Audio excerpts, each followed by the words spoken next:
Plano ng Sugar Regulatory Administration na magdagdag ng aangkating asukal sa ibang bansa. Ito'y dahil sa pangambang kapusin ng supply ng asukal sa bansa dahil sa epekto ng nararanasang matinding El Nino. Ayon kay SRA Administrator Maria Regina Bautista Martin, nakatanggap sila ng ulat sa mga magsasaka ng tubo at mga sugar millers na bumababa ang produksyon ng asukal.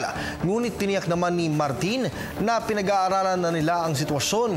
Ang humahanap na rin sila ng iba pang opsyon upang matiyak na sapat ang supply nito.